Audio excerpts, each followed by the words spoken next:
Hey everyone, this is the Ladies Room podcast. Come on in and visit us and chat it up with us tonight. We have a lot of interesting topics tonight that we're gonna Mhm. really hash out, and we're so excited about it. So, ladies, you guys want to say hello? Hello, everybody. I'm Mrs. Jovo. How y'all doing? Hello. All right, Mrs. Jovo and Cannon. Hi, how y'all doing tonight? I'm ready to get into this content. Me too. And I am so excited, y'all. I am so excited for our special guest Mhm. tonight. Okay, she's my mentor slash big sister slash former boss slash so many things to me. She is amazing. Okay, I just want you guys to meet her. Her name is Shayna Pearson.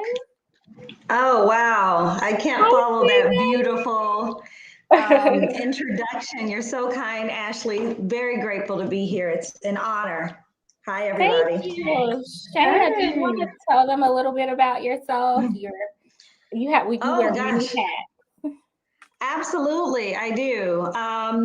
I am I'll just start with my age because we're sisters and family and we're sharing. Yes. I am 44 years old, young.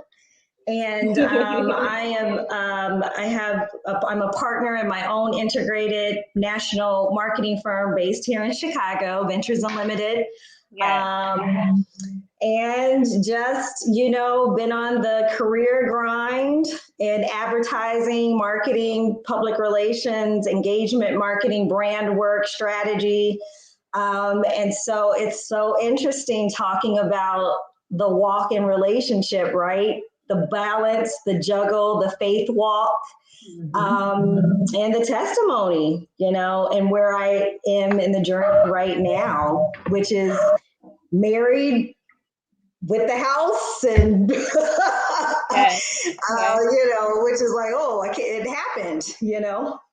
Yeah. I used to say I would have said Shayna has it all, but Mrs. Jovo and Cannon and Raven corrected me, and they say no, she does it all.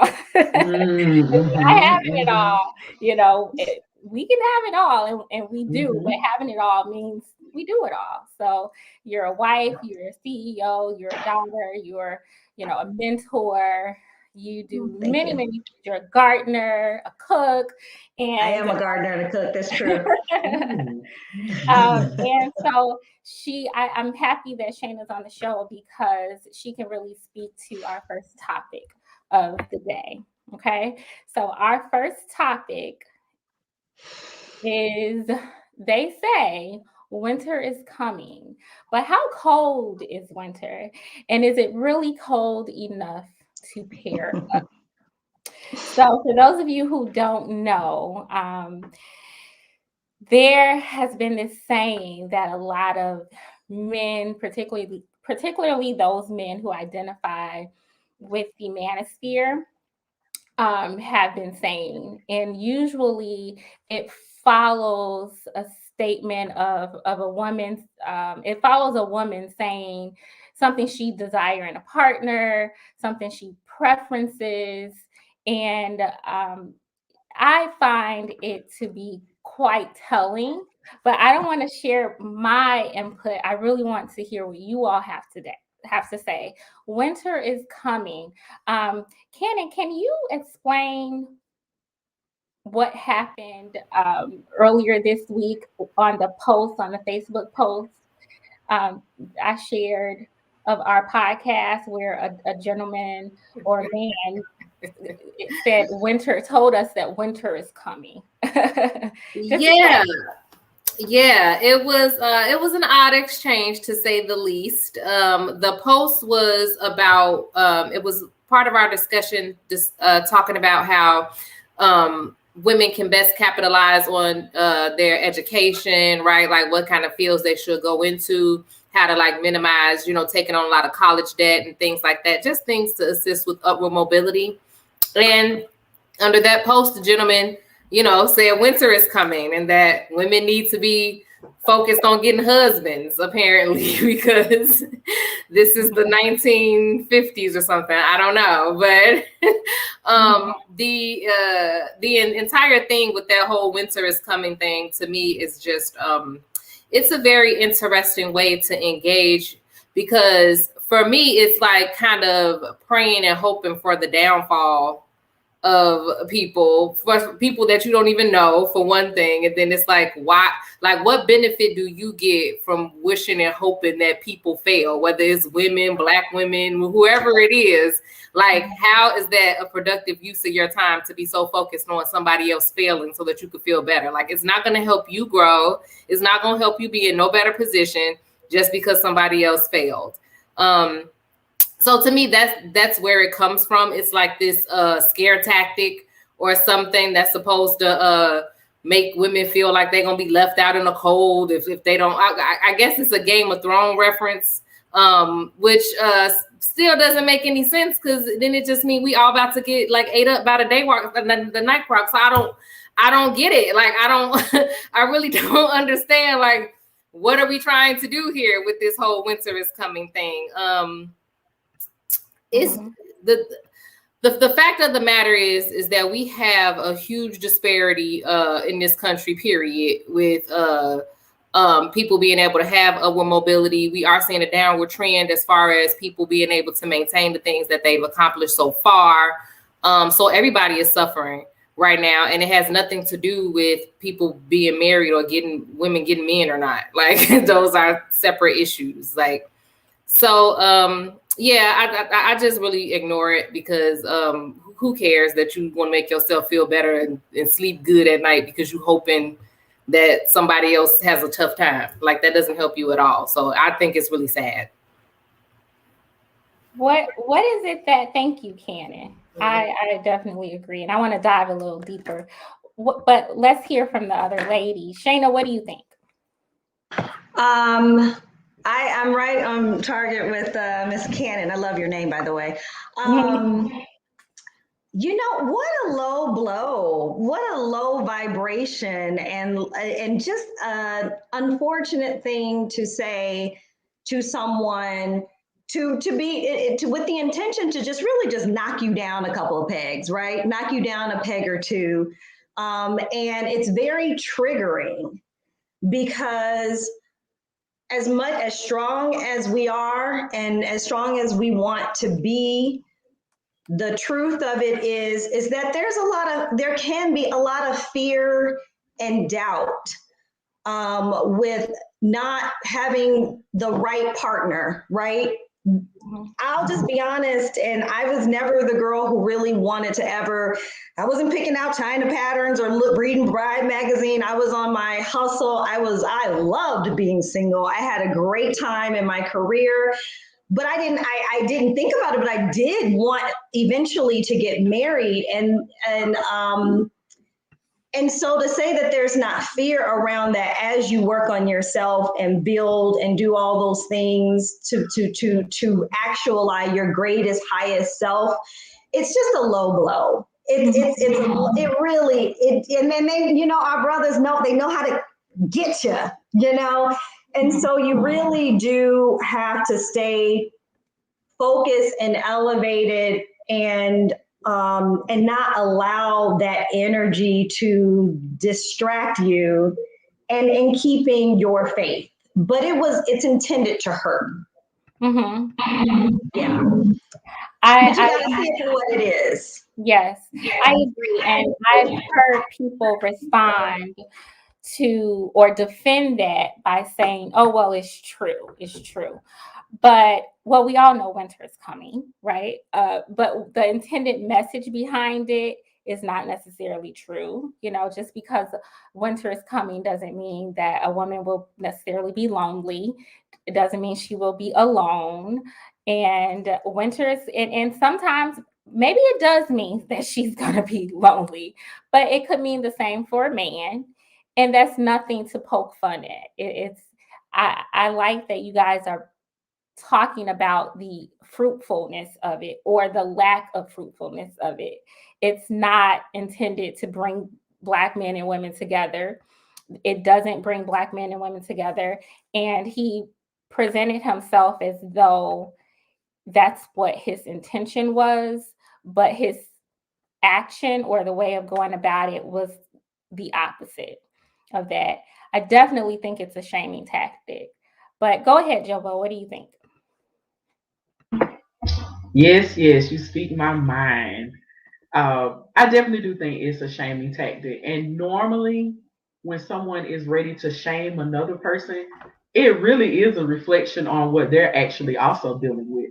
Because not only for the sisters, winter is coming. There's some brothers out there, they looking for love, and they've been looking for love and companionship for a long time, and winter is coming for them.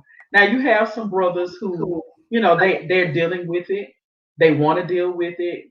They're open to dialoguing about it. They're open, to experiencing new things. They want to, go out on those dates. They want to dialogue with us. They want to come to the table and have a conversation. Then you have those brothers who either they're going through a bad breakup, they're going through a divorce, they have been hurt by the women in their lives. And, we've all heard the expression, hurt people hurt people. In this case, I think that's what happened. I honestly do believe that that dig was made because not only are they realizing or they're saying, oh, sister, winter is coming. The realization in their head is winter is coming. I need to find a way for these sisters to respond or react rather to, I'm alone too. Come over here with me. Do not let this content and this social media world fool you. It's some brothers out there, they have some fear of being alone and being lonely. The fear is there, the anxiety is there. So, what do I do when I don't deal with those feelings? What do? I take digs at people, I deflect, or I turn the tables. So that's what I saw. I've seen that post a few times on, like, friends on my Facebook page. I've seen it. There's a meme I think that references it on Instagram that's been floating around. I definitely think it's a reflection of what they're actually going through. And I think, I agree with what Shanna and what, Cannon is saying, that there are a lot of women here, they're on their grind. They're not prioritizing, quote unquote, getting ready for winter. They're making preparations, they're doing things to cope. Some of our brothers are not, and they're not dealing with, those emotions that go along with I appreciate speaking a little bit about how women are preparing, use this preparing for winter. I see it a little differently though. I think that if you are somebody who does get a little lonelier around winter, then yes, you would have to prepare for that, right? But as a single woman myself, I never see it as having to prepare because all year long, I am building and nurturing relationships. I have goals, I have dreams. I spend a lot of time with myself, reflecting, praying, learning. My life feels enriched. Would I love to have someone nice um, to spend winter with? Of course. But I don't want someone just to spend winter with. I would rather have someone to spend a lifetime with. So I don't let those things make me feel pressure to get into a relationship that is not going anywhere or that may not be good for me or one that I really don't want, you know. So I don't really see it as preparing for winter, not for me. Now, some people, they may struggle with winter. You have the holidays coming around, they may have to prepare. And I don't think that it's something to poke fun of, right? But I wanted to just make sure that women also realize that there are so many other parts of our lives that make us who we are. you know, and God designed us that way. I know a lot of people who like to pick parts of the Bible to prove their points will say, well, God made you for a man. Well, God first made us for him and in his likeness and in his image. And we are to glorify him in all that we do, whether we're married or not, right? So I find a lot of value in my life in all aspects. And I think that for me, I don't feel like I need to prepare for winter. I'm actually excited about winter because I love the cool weather. I love it. I mean, not super cold, but I'm a fall girl. I love the fall, and I can cut off this air conditioner. I love it. So I don't necessarily see it in that way. But for women who do feel like, okay, this is a challenging time of the year, they may have to prepare. So what are some things you all would suggest for those women?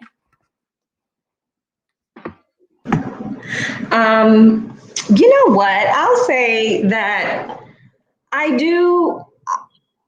I think there's some power in just not taking it so seriously. Like, have fun, enjoy your life.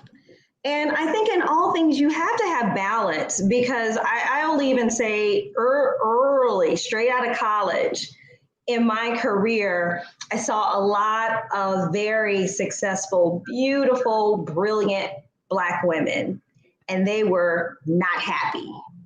And so, and I think you can be fabulously single, you can do it, and you can create the life you want. You can manifest it, you can have it.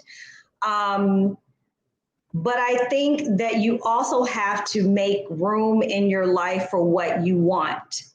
And you can be on your grind. And if you want to be single and focus on yourself, and I think you have to heal those broken pieces of yourself so you can attract the right energy, the right partner, you should do that. There are times when you should not be dating because you've got some toxic ways and you're attracting toxic men, and you should chill. But I also think that it can be light and you can just have fun, and there should be room in your life for balance in that fun.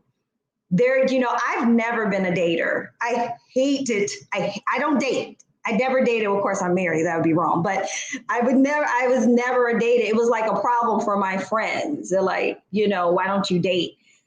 Because when I would just have fun. And when it was time to settle down. So, but I think you do have to be careful, because what you don't want to do is be so focused on your career and so focused on the grind that you wake up one day. And I actually had an older mentor tell me that when I was 21. They were like, I'm glad you recognize the balance now, and so that you can work on balancing your career and make room for even allowing the person into your life when you're ready, because there may not be room for them because you've not given it any attention. I agree. I think that a lot of men have a hard time hearing this perspective, because when they say, oh, I'm fine, I focus on myself and I'm enjoying life and I'm focused on my career and, I have other relationships, all they hear is, oh, so you don't need a man. But I want to be clear that that's not what we're saying. What we're saying is, like what Shayna specifically is saying, you can focus on these other aspects of your life, but still be available. Okay. If that's what you want, if you want a relationship, you want to be married, still make yourself available, be open. If you're in a place where you are healed from whatever you've gone through in the past and you can open your heart to someone else, be available. Go on dates if you're interested. Yeah.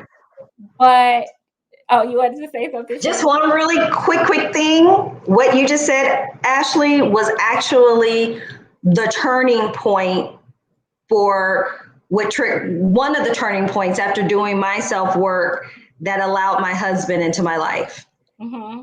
I was pushed by my married friends to actually be available in a way that I had never been. I was very laissez-faire. They were like, can you go on this date for the love of God, please? And I took a high school friend on a date. I treated him after pursuing me for 10 years. I said, I'll take you, it's your birthday, I'll treat you for drinks. And that was it. Mm-hmm. So you just said a word. Yes, Mhm. be available. Mhm. So it's Mhm. not be so laser focused on everything else that you're not open. It's just be Mhm. patient. That's the message that I want to send to women. And hopefully men get it too. And honestly, if you think about it, if you're a man and you're ready for a wife, you will likely, want a wife that is whole in and of herself, a woman who has other healthy relationships, a woman who is not so clingy and not so dependent on all of your attention. She can, okay, being on her own. Where's that sound again? I noticed on other YouTube videos that happens. It sounds like a vacuum cleaner. I don't know. Do you guys hear it? Mm-hmm. Yeah, I don't know where that is coming from. But you want a woman that is whole, and she spent some time with herself. She's grown, she's reflected. And so when we say, okay, it's okay that winter is coming and you're by yourself, it's not saying, oh, you don't need a man. It's just saying you're at peace with who you are, where you are in your life, and you can also position yourself to potentially meet, the man of your dreams or the man of the love of your life. So, Yeah, like Mhm. we've had this conversation before about like the way I Mhm. feel about it is I just don't feel like you can. I don't feel like it's a good idea to make that. I mean, people want relationships, right? People may want a life partner, they want children, like all of these things. It's fine to want it. I'm not saying, it's something wrong with people who want it, you shouldn't want it, whatever. But like I said before, I think that trying to plan for those things in a certain way is what can end up being detrimental to you, because then you feel like, oh, I didn't have a kid by this age, or I'm not married by this, or I didn't do, and it kind of consumes you. And to a certain extent, like I say, it's something that you really don't have as much control over as you would want to, because like you are dependent on this other person that you may or may not ever meet, or whatever it is. I just think that it's important to be adaptable. You know what I mean? Like, don't have this one single little idea of when it comes to that type of thing, or what you think that you want or what you're gonna get. Just be more open and be more adaptable to living your life. You only get one of them, right? And you don't want to spend it being miserable because this didn't happen in this time, or this wasn't like that. Like life, a whole lot of stuff happened in life, and I just think the way you adapt to it and the way you find your happiness and the things that you value, you know, that's what you need to worry about, instead of having this like, oh, I'm so unhappy because I don't have a partner to be in a relationship with. Okay, some people don't have legs. I mean, I don't know. Like, you just gotta appreciate your health, appreciate if you are able to be self-sufficient, appreciate all of these things that you have going on, and stop focusing on what you feel like you don't have, or what other people telling you supposed to have, or and especially us women, stop letting our value be tied to whether or not we chosen by a man. Like, just work on that. I feel like if you work on that part, then everything else will fall in place. Whether you get the relationship, you get the marriage, you get whatever. If you work on dealing with that feeling that you have to be validated by somebody else, then I think you'll be good in the long run once you handle that part, regardless to how it turns out. mm-hmm, I think that's the most important. mm-hmm. I have a married friend. She's been married for years, and she tells me, when you have that light in you, then it will attract, a certain type of person. So if Mhm. you're walking around really sad and saddened that you're not with somebody, I think some people with more discernment can pick that up, and I think some men might even use that to take advantage of. Have you guys seen that meme going around Boyfriend for the Holidays. Uh-huh. Have you guys seen that? I've seen it. Yeah, I've seen it. I I've seen it. I mhm, had a client, Ashley, who's single right now. And when the pandemic hit, what I noticed that at some of my singles were scrambling, and I wanted to share this with you all because that finding balance and countering that perfectionism that that's almost embedded in women, especially Black women at a very young age. You know, you have to be pretty, you got to be educated, you have to be able to cook. All these shoulds, all these shoulds are thrown at us. A couple of things I told her, and she saw that me, and she brought it up. And a couple of things that I told her was learn to extend grace to yourself, celebrate small successes, like Cannon was saying. Learn to celebrate yourself and not attach it all the time to, oh, I get to share this success with my man. Because let me tell you something. After being married for 17 years, 17 whole years, when it's something that I've done that's not attached to, you know, parenthood or marriage, I get excited because then I get to dive into my self identity. Okay. So I like what you're doing, Ashley, and I want to encourage you to continue doing that. Learn how to enjoy time with yourself because you're going to need that as a skill once you're married. mm, Okay. Um, Learning how to take care of yourself, establishing, structure, routine, consistency for yourself, you mhm, know, so important because what I saw at the beginning of pandemic with some of my clients and some of my friends who are single, they were kind of scrambling because they were so engrossed in career and they were so engrossed in, these dating apps, and they're so engrossed in, on whatever is the latest thing going on in their life. And then the pandemic hit and it's like, oh no, I can't be engrossed. I have to shelter in place. And so now it's okay, where do we find the balance? mhm, Where do we expand how we visualize, what my time with myself looks like? mhm, Does it have to be lonely and being alone, or could it just be I get to spend this time with myself and self discovery? mhm, So when you say it like that, when you say it like that, that it has a better ring to it than, oh, winter's coming, you better hook up with somebody. Well, maybe the person you should be hooking up is yourself. Maybe that's the person you should be having winter with. and mhm, and I do think a lot of women are realizing that. I think a lot of singles are realizing that maybe the person that I need to be shacking up with for the winter, maybe I'm that person, mhm, and there's nothing wrong with that. mhm. Shayna, do you remember just some weeks ago we had a conversation and you were talking to me about the reality of marriage. Hopefully you don't mind sharing. No, not at all. Just the reality of it that Yeah, and the word you use, like you describe your husband as being a wonderful husband.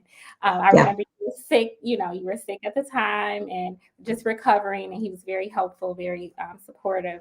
But you use the word, mundane, it not in a negative way, but just right, just to say marriage is not like this movie, in your mind. Can you speak to that a little bit? Well, and I'm a newbie in this, so if my sister's got, more experience, but that is, but being new to the game, um, that's real. And I feel very blessed and fortunate that I have always had friends who got, when they got married younger, they kept it all the way real and live with me. So I've never had this delusions of grandeur. I do believe that marriage doesn't have to be so hard. And I'm so grateful that I have such a great partner and I enjoy the time we spend, the mundane time. Just, it's just sitting on the sofa watching TV. He'll go out like, let's garden. I used to be sexy in the city. Now I'm gardening, in the semi suburbs, it's just the little things. It's so the little things, the little things. And that's why I'm so grateful that God led me on the journey where I waited And like you ladies said, I worked on myself. I learned patterns. I worked to dig up the bad stuff to fix the patterns. I loved being single, and I was always optimistic that I will radiate amazing people in my life, and I always have, and I always will. And you stay positive. But the thing about it is, I don't know unless I spent that quiet time if I would have attracted the perfect and right partner for me until I worked on healing myself. Mhm. And so I am able in marriage to really enjoy a lot of the little things because I have the right partner, and it's easy and I enjoy it. But don't get it twisted. I mean, it's did you take out the garbage yet? Not yet. I mean, it's who's unloading the dishwasher? Like, you really have to love, you really have to enjoy. Like, do I like this person? Real talk. Right. So you don't You want may love somebody. I've never moved in. I've never lived with somebody. So when people ask how married, and our first years of marriage was COVID.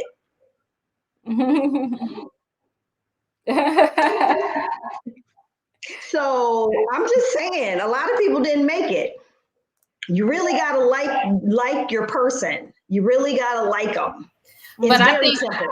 yeah, but I think even more so to that, to your point, yeah, you do well. Okay, like is subjective, right? Sometimes you like them, sometimes you be like, ugh, whatever. I think that the biggest thing is that you have to have a level of self-awareness in a relationship, and I think that that's what happens. I think that we are so used to, especially once we get into relationships, you're living with people, you're doing the day-to-day. Sometimes we don't do enough self-reflection, which allows us to be so hyper-focused on the other person and what the other person doing, what they did to you, what they said to you, how they making you feel, and you're not even taking time to sit and look in the mirror and self-reflect and get in tune with what's going on. And I think that that's what happens with people a lot of time. That's why hindsight is 20/20, right? So after they get out of something, they can look back and be like, oh, I handled that all kind of crazy, right? But in the middle of it, in the midst of it, I feel like that's what happens in relationships. People, it's not that, because I don't really think that a lot of these issues you can prepare for to a certain extent. Like, some things you don't know how you're going to react to it. You don't know what type of ripple effect things, like, you really just cannot prepare for that type of stuff. You can try as much as you can, but you can't. But what matters is, like I say, how much you're able to be in tune with yourself and how much you're able to sit back and be in charge of your behavior, self-reflect what's going on, be still sometimes, you know what I'm saying? Take a break, take a step back sometimes, right? I think your ability to be able to do that is what's going to be way more important, because there's going to be plenty of times you don't even like yourself all the time. So you're definitely not about to like somebody else all the time. Like, it's just not going to happen. But it's like, what are you going to do in those moments? Mm-hmm. So here's one example of one of those memes. This is one of the older ones, but there are some more recent ones where, you can rent a boyfriend for the holiday or rent a fiance for the winter or something like that. And I think it just plays on that vulnerability that we have as women, and that we have to have somebody, that we have to be paired in order to be considered worthy or likable. And sometimes it's just a time for us to be still.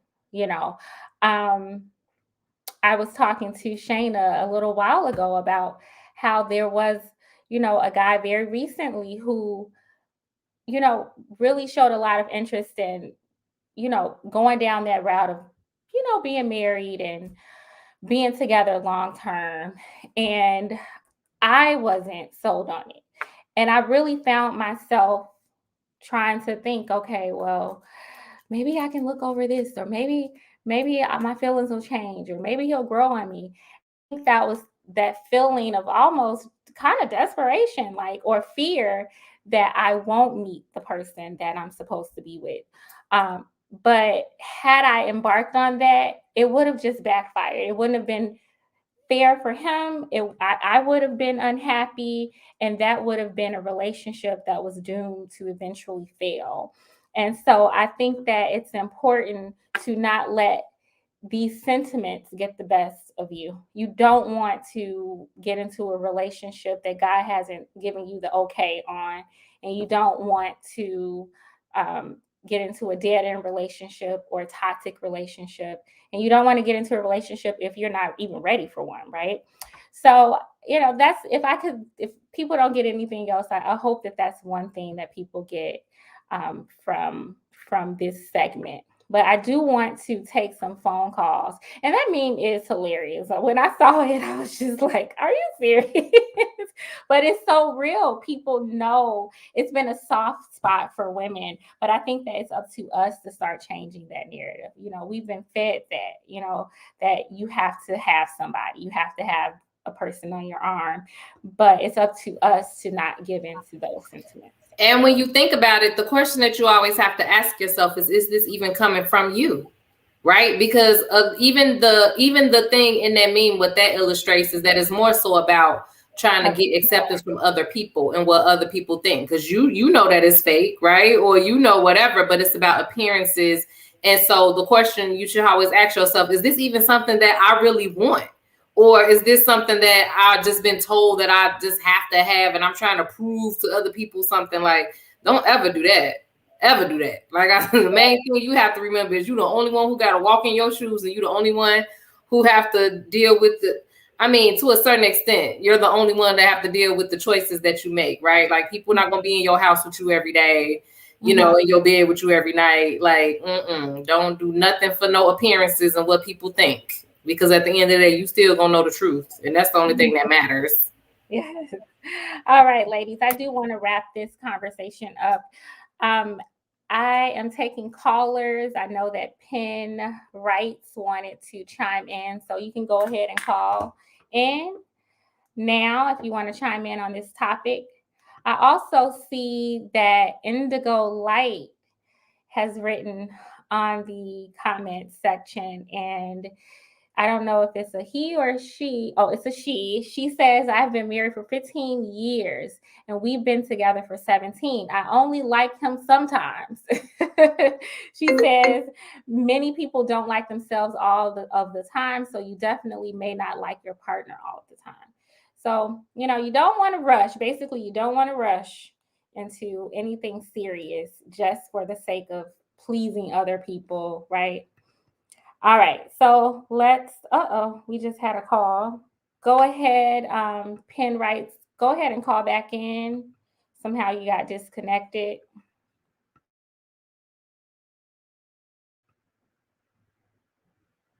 Kenny, can you read that other comment for me? Someone else left the comment, 7 Cole. Yeah, I say in this, at least I got the ring culture.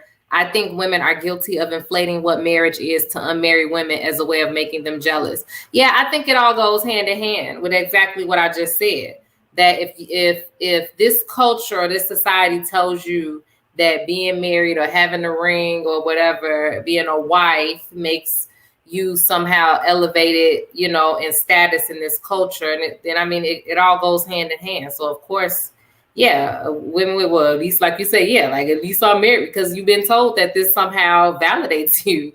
So it's a secret weapon. It's a thing to have, to be like, well, I'm desired because at least I got this thing. So yeah, it all goes into the same thing. Comes from the same place. All right, ladies, we have a caller. Caller, can you introduce yourself? Oh, hi, this is, my name is Jennifer, and I posted under Indigo Light. I wanted to speak a little bit about the meme that you shared. Okay, awesome. Thank you. Do you ladies hear her? All right, this is Jennifer. Go ahead, Jennifer. So I had never seen that meme before. I heard you say that it was an older meme, and when I saw it, I kind of laughed at it. I thought it was a joke. I was like, "Oh, that's hilarious! He's really selling some time for $20, 4 hours. That's wild, and a plate. You know what I'm saying? Like, yeah. I thought that was hilarious. I thought it was a joke. But I understand that this is a serious conversation, and so what immediately came to mind for me was like, this is a romantic comedy. Like, we watch TV and we are acting it out. Like, there's conditioning around what this would look like. Like, it's literally a show. a movie. Like there have been so many. Can, either I know you and we really don't like each other, or like it's convenient, or we don't even know each other. Can we enter into some type of transactional relationship so that we can pose as someone else to like relieve some pressure about, things that are being placed on us, like standards that are being placed on us that we, have different feelings about based on whatever framework that we grew up in, right? Or whatever our family was. So obviously family is important to people. Having somebody to spend your life with and that kind of a thing is an aspiration that someone may have either naturally, or, because they have whatever urges they have that are biological, et cetera, that could have been their dreams from childhood, whatever the case may be. I do think, though, that within the self-reflection, there is space for us to look at the different frameworks that our mind was molded through, and understanding that those frameworks were all created by people. And so when we really kind of begin to extract what's really us and what I really care about and what part of this is really me, from like what things I've been exposed to that have shaped my idea of reality and my definitions of things and what things are supposed to look like, then I think we begin to approach something that's a little bit more genuine as far as the relationships with other people. Because for me, like I said, being married for so long to someone, you get to a point where you do realize, though, that anything could happen in the relationship. Like you can marry someone and that person could be harmed. That person could be in an accident. Like you never know what's going to happen, So whatever you have in your mind is the idea of or scope of like, this is what the definition of a relationship is. I would just say that it's never going to be what that is. And you're going to have to continue to redefine it as you redefine yourself, as you become more clear about things, as you learn yourself more. We're never finished growing, and the other person is never finished growing. So it's really an agreement to be with like another person while they go through whatever they're going to end up going through in their life, and you going through whatever you go through in your life. And it's an agreement that you make every day. Versus, I think, something that you can set and say, I'm going to be married and it's going to look like this and it's going to be this kind of a thing, when it's never that. It's life, and so it's going to be created as you go. So that's what I wanted to share. Okay, thank you. I really appreciate that. You ladies have any questions for Jennifer? Nope, I think that was all facts. Like I said, you can have this idea, but life gonna show you something else. That's a guarantee. Don't let the "at least I got a ring" culture make you rush into something that you shouldn't be in. And I think that's the lesson to take from that. Thank you so much, Jennifer. Okay, thanks so much, guys. All right. Call back and share, okay? Share with your friends. Bye-bye. Okay. All right. We have one more caller, and then we're going to go ahead and move on to another topic. One moment.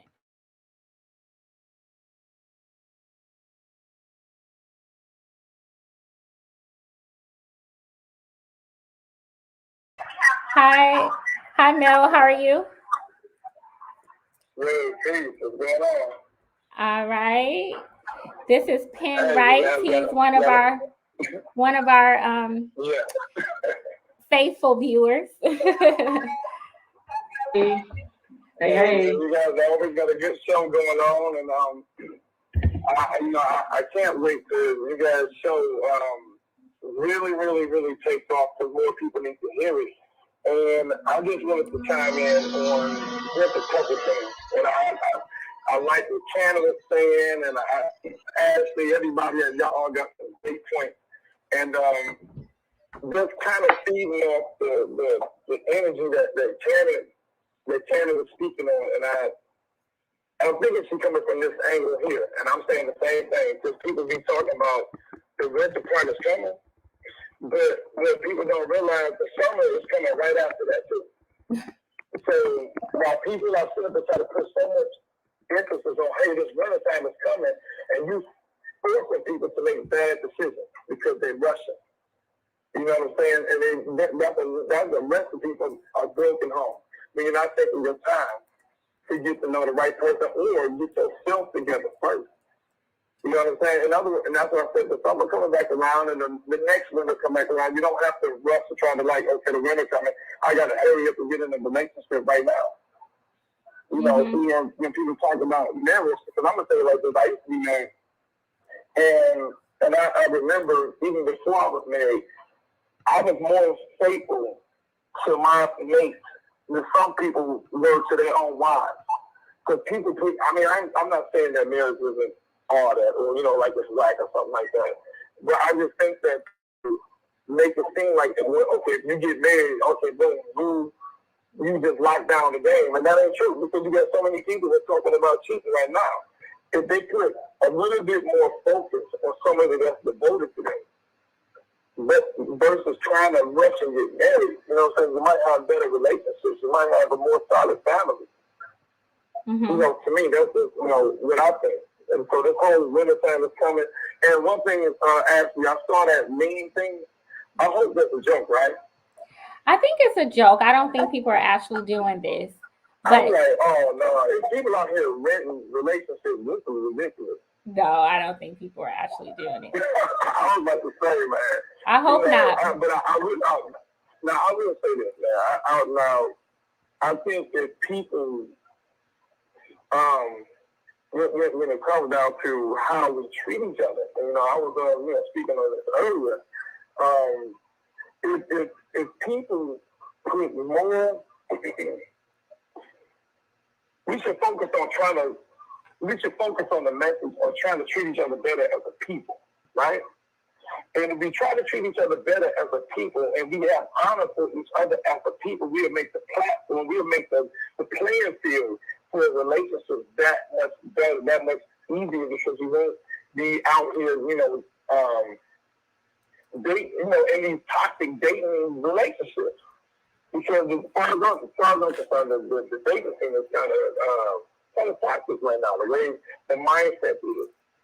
Mm-hmm. And for me personally, I think we have a lack of, and I'm just speaking on the black place, we have a lack of black honor and black love.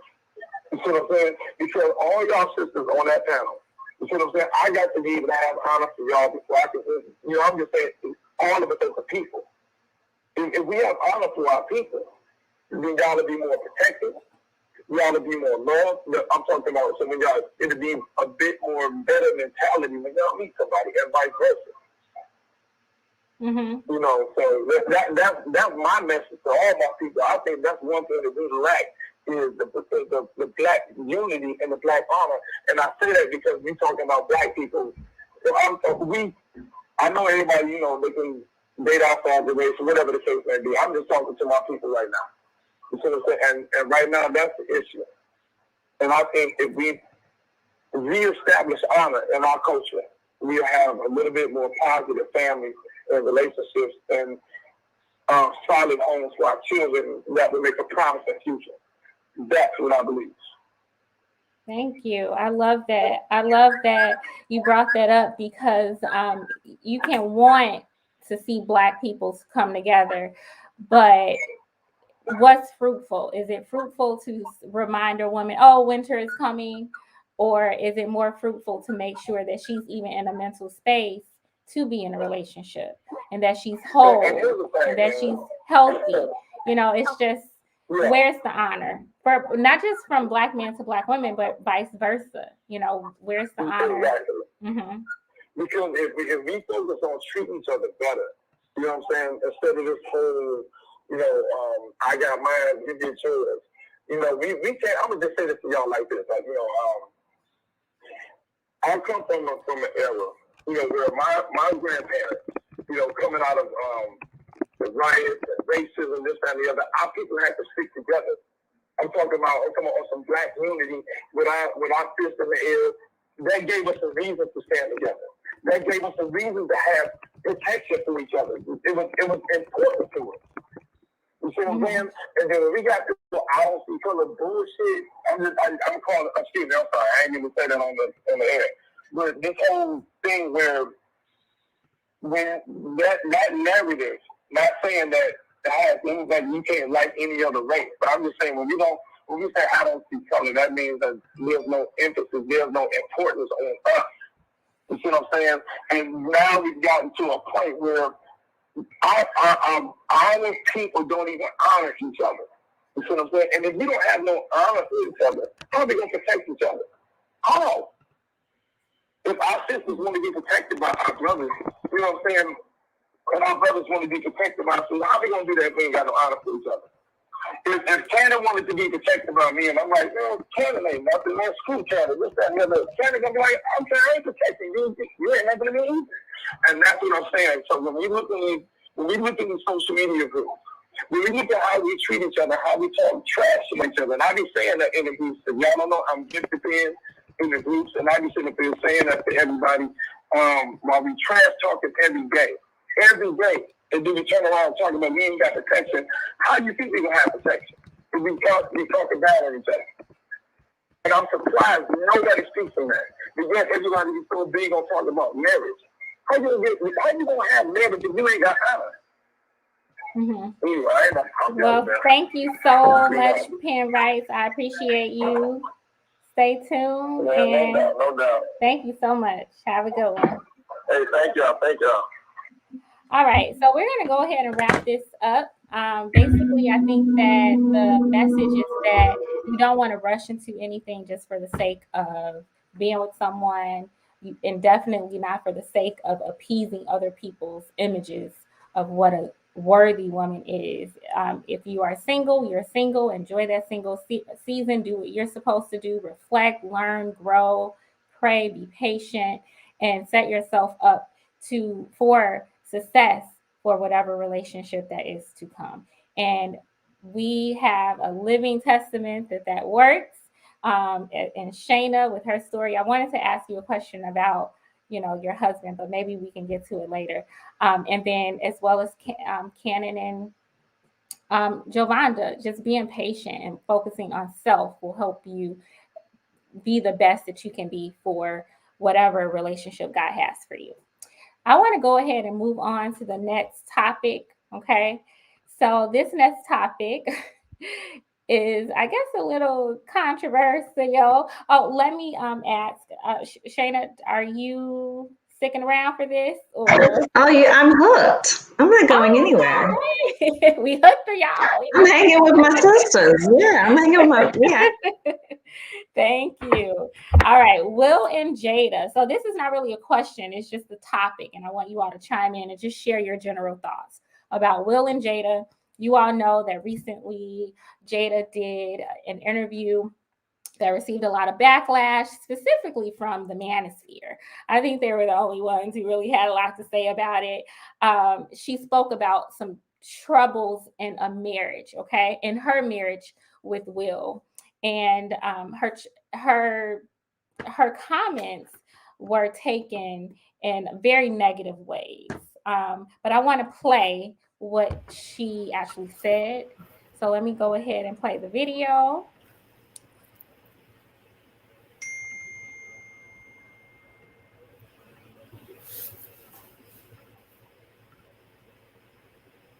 You expect your partner to know, especially when it comes to sex. Right. It's like, well, if you love me, you should know. You know what I mean? If you love me, you should be able to read my mind. Yeah. Jada Pinkett Smith gets candid about her sex life with Will Smith after more than 2 decades of marriage. It is not your responsibility to make your wife happy, right? Just like it's not my wife's responsibility to make me happy. It's my responsibility to make me happy, and it's her responsibility to make her happy, and then we're going to come together and build on that happiness. The 50-year-old actress opens up on the latest episode of Facebook Watch's Red Table Talk, telling her mom, Adrienne Banfeld Norris, and guest Gwyneth Paltrow about the difficulties of maintaining a good sex life after all those years. Really, at the end of the day, it's just not quitting.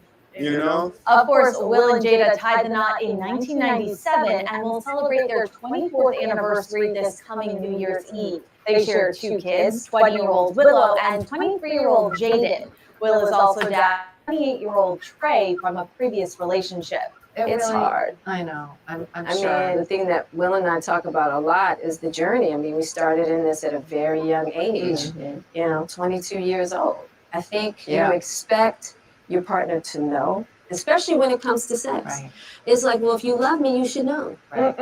You know what I mean? If you love me, You should be able to read you my should mind. read my mind. Yeah. You know what I that's mean? a huge That's a pitfall. huge pitfall. Yeah, All right, ladies.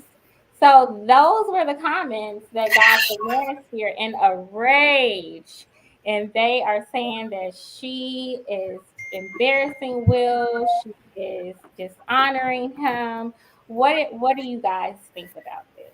I could barely be still because the media is so messy because that is not what she said. They chopped up her comments and they using old footage of him to try to paint this narrative of saying something that she did not say. Like, I'm watching it like, are you serious? So the media just go, they must have saw what everybody was talking about and just ran with it and decided to feed into it. But that's not even what happened. Like, the thing is that episode that she had Gwyneth Paltrow on, because I looked into it. Like, at first I wasn't even going to because I just be so over all of it. But I'm like, let me see what's really going on for real. So apparently the Red Table Talk was about it was about sex and things like that, but it wasn't just limited to like sex within a long-term relationship or if she unhappy in her marriage. It was none of that. They were literally talking about being accountable. She was talking about the journey of her being a young girl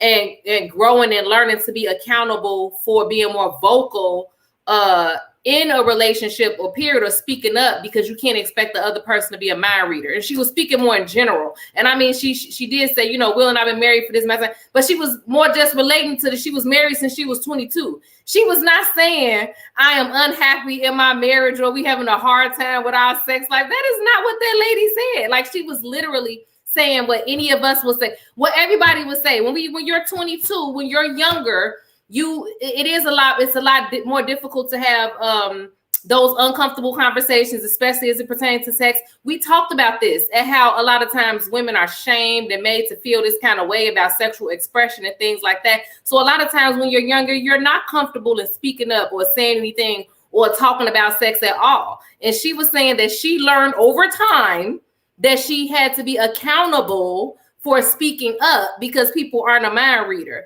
That does not translate to, oh, my husband is horrible in bed. I don't know where that even came from. It's like, I feel like people just have an agenda. They don't like her, obviously. So now everything she say, they just gonna take it and twist it around. But I mean, but they've been doing that to these people for a long time. So I'm sure it's nothing new to them. But people just don't like her and they just run with their own narratives because none of that happened. She didn't say anything about their sex life or suffering. So. Right. What do you ladies think? You want to chime in, Jovo? Yes, I would like to chime in. Couple of things. I went back to and I watched what she said and I read what she said. And then I went back and I read what the media put versus what she said. Like, I played that same video that you played and then I went back and read. So I will say this: media is very messy. They have been for a long time, which leads me to my next point. You have to be very, very careful about which details you choose to disclose about what goes on in your marriage. You have to be very careful. Is Jada always careful? Sometimes. Okay? Sometimes she's careful. I think that, and I'm not saying, and I don't want to assume that she didn't have a conversation with Will before she had this show about sex. And obviously, if it's a show about sex, you've been with the same man for 20 some years. Obviously, when you're commenting, when you are sharing, it's going to come up, well, me and Will. And I get that part. But she has to be very careful about what she says and what she chooses to share. That's all I'm saying. She has to be very careful. I guess I'm just a person and I'm a wife who believes that there are certain things that need to stay between you and your husband. Certain things that you guys have to learn how to work out. Certain things that if you are in therapy, it should stay between you, your husband, and the therapist. I think media has, and our cell phones and social media has really triggered us to play with boundaries a little bit, but there are just some things that I believe should just stay within a man and a woman. Now, on the flip side of that, she might have had a conversation with Will, and Will might be in full support of what she said, and there's no problem between her and Will. But as a married woman, and if she was here tonight to another married woman, I would tell her she needs to be very careful about what she chooses to share. I think that a lot of these celebrity relationships, we see it with reality stars, we've seen it with sports figures. When the relationship, all of the details, like some of the tidbits that they could have kept to themselves, start to play out on camera. What we see now is this trend of them splitting up. We see this trend of this kind of back and forth when they finally do split up. And it just makes you wonder, had you not shared all of the details on Instagram, Facebook, YouTube, Channel 5, Channel 2, Fox or whomever, would things be the way they are between the two of you? We live in a society that promotes transparency. You need to be more transparent. You need to be more open. You're doing this show. You need to tell us a little bit about us. But at what cost? At what cost? I would ask her that. What is it costing you to always reference some of these juicy tidbits about what really should be just between you and Will? What is the cost and what are you gaining from talking about these things? I mean, and then you have to look at the timing too. And I was telling a friend this today as I was, preparing. And like I said, I watched the video, looked at the notes. Think about the other situation she was in with this, what do they call it? What was the word? Entanglement. Yeah, she just was in an entanglement, okay? And in man years, that was recent, okay? In men years. For us, the timetable, okay, yeah, that was a while ago. That's in the past, okay? But in man years, oh, she just did that. So of course there's gonna be some backlash from the manosphere and from other guys. I expected that to come. Yeah. But I think that she should have thought it all the way out. Like, okay, I'm freshly coming off this controversy. I'm fresh coming off an interview where basically I poured my soul out to my husband on my show and it had him in tears. And like I said, I don't know what their conversations are between the both of them. But just because you can say stuff and just because you can chime in, should you? That's my take. Yeah. I like that. I agree. I don't think that she meant to be disrespectful to her husband, and she didn't. Media and the manosphere keep the baby we like. The manosphere made it seem like she was taking a jab at Will, but really, I saw her comments as being comments that you hear from a lot of married people when they just talk about marriage in general and how it can be difficult. But I do agree with Jovo that she should have been. I think they talk too much. I think they both talk too much. Well, so let me just say this. I'm very private. But I agree with a lot with what Jovo and Ken and everybody says. And I'm also in marketing, PR, communications, media. So they are very well aware of how messy the media is. They have plenty of media training. They have spent millions and millions and millions of dollars to forge their image and manage that image. I think they are clearly at a place in their career and life where they no longer care. Is that my style? Do I agree? Is that me? No. But let me say, I do applaud Jada to go in places and spaces, especially as a Black woman, and say the things that we typically would never say in a public platform. Are there consequences? I do agree with you. But I think they may feel and they have expressed like, hey, we've been through so much. And this is just the stuff they're telling you, that we're solid. And so we're coming from a place of experience where we just want to use this platform to help other people. Period. And I appreciate them having this they talk about these taboo things, but it is very, I appreciate the conversation. Would I do it? No. Do I agree? Am I blasting my marriage and should other people do that? No, but I'm glad I appreciate that she's using her platform to educate and give voice to things that we typically would not talk about. And they are very aware and they don't care. I mean, I think even with the August Alsina, that was damage control. It was already coming out. It's been out. That was PR. They had the platform. They know, they're very savvy about how to use their media PR platform. Yeah. This is intentional and she doesn't care. She wants to give her voice. She wants to help in the way she feels she can help. And to be honest, I'm kind of here for it. And that was, they don't like her. Like you said, they just want drama, but she didn't say anything crazy. Yeah, I was going to agree with you 1,000%. The only pushback that I was going to give to Miss Jovo is that when you said, what is the cost or whatever, I don't think it's obviously not costing them anything because they've been married for 23 years, right? Like their marriage has not been damaged or whatever. And to your point, like they tell us what they want us to know up to a certain extent. Like I've said this a million times. A lot of times where there is smoke, there is fire. How long have people been saying these people are in an open marriage? They live life a little bit differently than a lot of us do. They're a little bit more open-minded with what the things they into, what they do, whatever it is.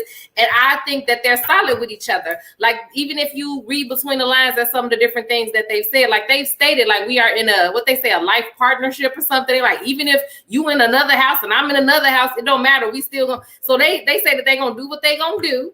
Right. And I agree with you 1,000% that whole August Alsina thing order, I think that was total damage control. I think she took one for the team because for whatever reason, I think that they still old school to a certain extent that they just don't want everybody to know the type of stuff that they're actually into. I think that they've been keeping it on a hush long enough that when they couldn't control August, because even August said himself that he had Will's blessing, and I think that that's the truth. He said it, like the man said it himself. He was like, Will was cool with it, whatever, and I think that was true because I think that that's what they do in their relationship, which is fine, but they don't want everybody to know that. So I think Jada took one for the team to say, hey, okay, that was my little sneaky link that came out acting crazy, so I got to take the hit on this one, But to that point, notice the article that came out where Will recently, and in that he was like, okay, I've not been an angel either. Right, trying to come up the real. Like, I don't want her to carry the whole thing,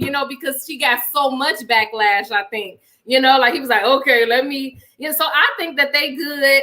And then, like I said again, I do think that she's well aware of the things that she says. I think that they have shown time and time again, especially Jada, that, like you said, she don't care what people she wants. She gonna say what she gonna say. And I think a lot of things that she does say can be helpful to some people. And even with that conversation, I think that was an important thing to say. And I don't think that had anything to do. I think that there is a way to have that conversation, which I think she had it the way you're supposed to have that conversation. When I was younger, I did not know how to be vocal about what I liked, what I needed. I can't expect my partner to be a mind reader. That's very innocuous. That is a very innocuous statement. It can help some other 22-year-old, that's coming up, whatever. It's not saying my husband don't know what he's doing in bed. It's just, it's not saying what's going on in our bed. It's not saying any of that. That's just like a general statement. Anybody can say that. When I was 22, I didn't know how to be vocal about what I liked. Now that I'm older, over time, I realized that my partner isn't a mind reader. Mm-hmm. That's I don't feel like she gotta be like, ooh, I gotta be scared to say, because the media, she don't care. She like, yeah. Whatever. Yeah, I think for us everyday folk, we probably don't want to be that open and transparent with our business, right? But like you guys were saying, they know all about this. They know all about PR, marketing. They have been in this celebrity world for so long. They have probably relinquished everybody's opinions, and let them go someone else in our group said that, I posed this question to the group, and one girl was like, look, they've been married all these years. It doesn't bother them. It's not affecting them. So, I can see that too. I also wondered if it was just publicity ploys. But I think it's mostly what you guys were talking about. This is how they are choosing to relate to the public, even though we can't wholly relate to them. They are really showing that they're human, and here's what you can learn from us. And so people can listen and learn, or they can listen and laugh, whatever they choose to do. But yeah, anyone else who's listening? I'm gonna listen and watch. I'm just gonna watch because, like I said, I don't think they're not aware. I think they're fully aware. Yeah. I think that over time, because in the last topic we talked about how marriages evolve and that there needs to be some type of, and I think the caller Jennifer, she even spoke to that there has to be some evolution in the relationship. And I just wonder, since they started so open, and as they age with time, will their marriage evolve to the point where, okay, maybe this stuff is not bothering Jada now or bothering Will to a certain extent now. But I will tell you this: that Red Table Talk about the August Alsina situation, that man was in tears, and that man is an actor. I've seen him in tears so many times. Just like that. I'm just saying he was in tears, and they started out so open. I wonder if you seen Pursuit of Happiness. I've seen it. He's one of my favorite actors in the world. Like, he's on my top 5. I love Will next to Denzel. Like, I love Will. I'm actually a fan of Jada. Like what you guys and now the world will know. A Different World. I watch that show every single day. Like, I've seen every season, including the last 2 seasons. I think we got you, Miss Jovo. You say I'm a fan. Like, why she do that to my Will? It might be that, but I'm just saying, to my point, that I am curious to see how this marriage and relationship will evolve as they get older. Yeah, especially with Will, because and some men start out young, and it's I'm open and let's have fun, and then as you get older, I might want to be a little bit more reserved. I might want to be a little bit more, just have you all to myself. I'm just curious to see how it's going. Well, he said that he was traditional. They were very clear, that he was traditional and Jada was not. And I know people like that. You fall in love, but you want to be together, you create this life, but ultimately you realize as you get older, like you're right, you have different ideas, like you come into who you are and you realize, this really isn't me. And so you never know how things will ultimately go. Right. I just think that they have done the work and they talk about the work. That's the whole point of, the tabletop. The red, is talking about like these are the things that the things you don't want to talk about in marriage that's really real, which is we wanted different things. She never wanted to get traditionally married. She never wanted that. He was more traditional, so they have created something that works for them. At least to your point in this moment, will it always be that way? Who knows? Their intention is. I'll say that this topic in particular came up again. The media marketing piece is that Gwyneth Paltrow has the show on Netflix, so it's a cross promotion on the Red Tabletop to talk about the topics that she's covering on her show. So, and I'm glad you brought that up, because did you all see there were a couple of posts floating around about the comparison between look at how Gwyneth is expressing her story versus Jada. And again, I think the Manosphere, I think that they picked apart her interview and they kind of did this whole thing of this is what Jada said versus, oh, this is what Gwen, the white lady said, and this is what Jada, the black woman, said. And I think I mentioned that to you, Ashley, in conversation, a couple of my friends. Now that part is what really teed me off.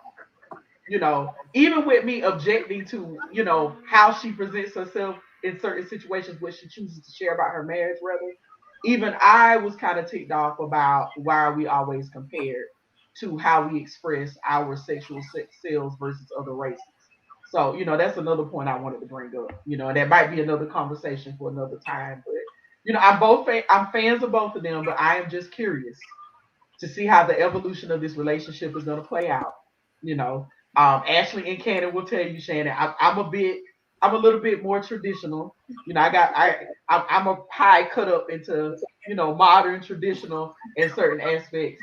In this situation, I am very traditional. I just, Okay. total transparency in your relationship, it could work in some cases, but it's like you got to have that discernment. Like, what am I going to share, and then what do I need to keep between the both of us? Mm-hmm. All right, ladies, we have a caller. Darwin is on the line. Hi, Darwin. What's up, ladies? Hey, Darwin. Hey, babe. Hey, what's up, Joe? What's up, baby? Okay, hey, I'm Team Jada and Will all day, right? Well, first of all, Will's like one of my role models. I looked up to him as a kid. But with this relationship, this whole marriage thing, I give them the utmost respect because it takes a lot to go against the grain, right? And to put it out there for the public to see. And it's just letting everybody know that it's okay to do different things. As long as you're happy, don't worry about what everybody else thinks. Like, I genuinely think that they are happy doing whatever they're doing, And it gives me confidence in my marriage to, if we ever get to that point, 20 years, 30 years, to think outside the box, right? And to do whatever I got to do to make my wife happy, right? Mm-hmm. And yes, he is an amazing actor. Y'all hear me? Yeah, we hear you. Ain't nobody thinking out no box. We staying right in the box. What you talking about? No, I know. I mean, we say that now, but you just gotta be on 5 years in. But he like I was just thinking, it come to play, like if me and my wife was doing something like that, if she had to take one for the team and we had to come out and do damage control. Yeah, so I think those tears were out of like, damn, my wife was looking bad. Like, if you truly love somebody, you don't want them to be. He knew the world was gonna condemn her, right? He knew everybody was gonna come down on her. His wife was gonna look like a whore. His wife's gonna look bad. He was gonna look like a lame. All this stuff. So that hurts. That hurts when you're in a relationship, when the relationship that you put out there in public for everybody to see, and it's like damaged now. And he knew his wife was gonna get ridiculed, right? So I think those tears, like, damn, my wife is about to go through it. Like, I really got to go sit here and go through this, and she has to go through this, knowing that she's going to get the worst of this, right?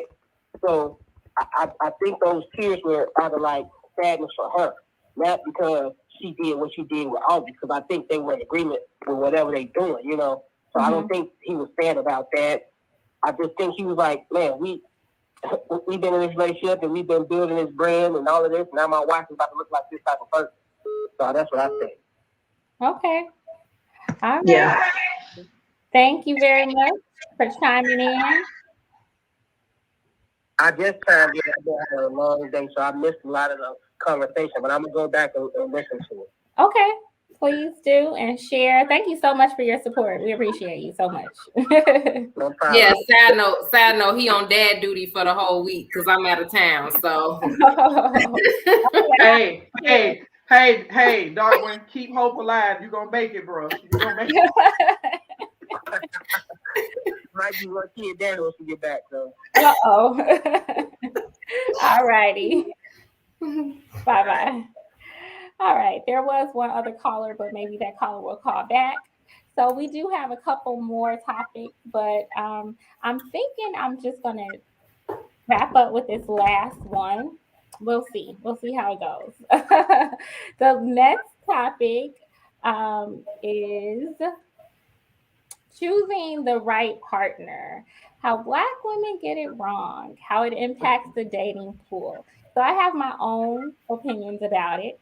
And you all are free to disagree with the statement and the sentiment behind this altogether. I just want to know your thoughts. What are your thoughts?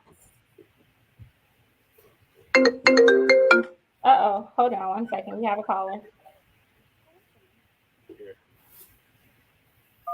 Hello.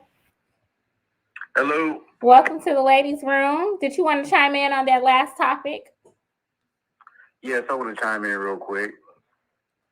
All righty. Say hey, ladies. What's your name, sir?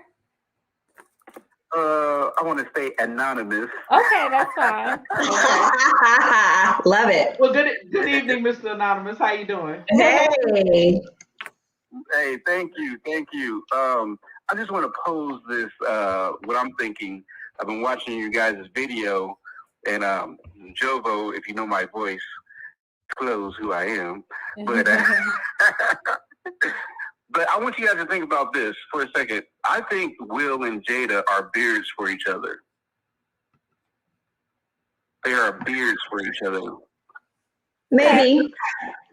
Holly Weird wouldn't be the first or last. And I want you guys to think about even like Bill Clinton and his wife. Mhm. I think they're in an arranged marriage, and it just works out well for them. And I think that's something that we all should consider. And also, I think it's definitely a publicity stunt, and you have to stay relative these days to keep the checks coming in. That's just my 2 cents. Okay. You guys can ponder that thought and add to it if you like. Thank you. Thank you. Thank you. Thank you. Thank you for calling in. We're going to figure out who you are, Mr. Anonymous. We are. All right, thank you. All right, bye-bye. Thank you. All righty. That is interesting. Yeah. It is. We have to remember that our relationships are different from Right. how theirs are. They're in a whole different type of world, you know. And just because they've pretty much grown up in this celebrity world, their thinking is probably a little different too.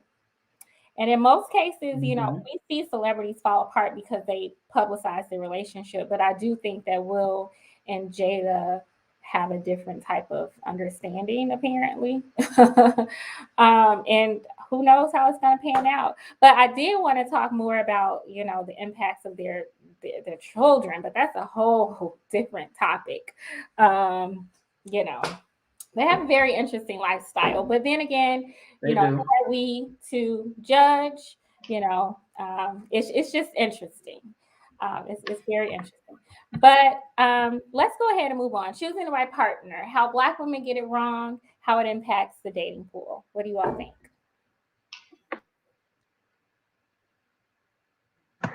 Ashley, can you explain what do you mean by how it impacts the dating pool? So I'm referring to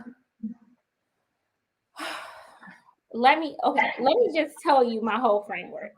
So basically, I think that a lot of men today think that what makes them marriage suitable is their finances, whether or not they have finances. I think that's a big part of it, but that's not all of it. I think there are other things that a lot of times Black women haven't, and not just Black women, just women in general. But I like to speak to our sisters because that's where my heart is right now. A lot of times we don't put enough emphasis on those non-material things. Now, some of us do, but a lot don't.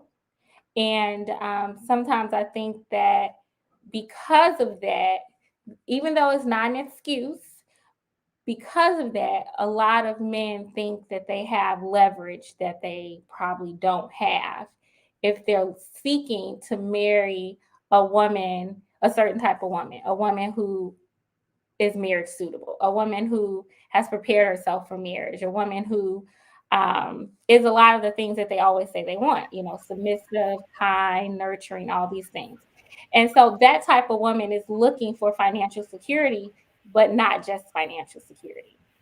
But unfortunately, I think that a lot of men think that financial stability suffices, and it doesn't. Now, I think there are two things at play. I think men over exaggerate women's concern with this. I mean, I think sometimes when they hear that finances are important, they black out everything else that's important. And I've seen this, it's not like, okay, just because I say that you have to have some level of financial security does not mean that's all you have to have. Other things are important too. And a lot of guys know that if they don't even have that, a lot of women won't even consider them. But that still doesn't mean that other things are important. I always say it's necessary, not sufficient. It's necessary that if you're a 30, 35-year-old man, that you have some financial intelligence, some security, some stability, and that you're at least working on growth, right? That's necessary if you're talking about being a husband and having a family, right? It's not sufficient. See, it seems like a couple things are going on. They're over exaggerating how much women care about that. And they're thinking, oh, they care about that, so that's all they care about. But I also think that women, Black women specifically, have kind of given into that. I remember a time back in like the 90s, everything was about, does he have a 401k? That was the thing. Women said that a lot, and I'm like, okay, well, are you really having a hard time finding a man with a job? Or are you choosing wrong? Because you can find a man with a job. What about other things? His character, how he treats him, how he treats how he treats other people, his lifestyle choices. These are the things that will really determine whether or not you should marry him. So I'm just wondering if, because women have focused so much on that, if it's changing the dating pool. Okay, so I think that we have to separate a lot of these conversations along the lines of what is being said and the narratives that are being spun versus reality, right? I think that is a narrative. I don't see it play out in reality. I think it's a shaming tactic. I think it has been employed time and time again, because even if you say Black women do not put a focus on financial security when it comes to their mate.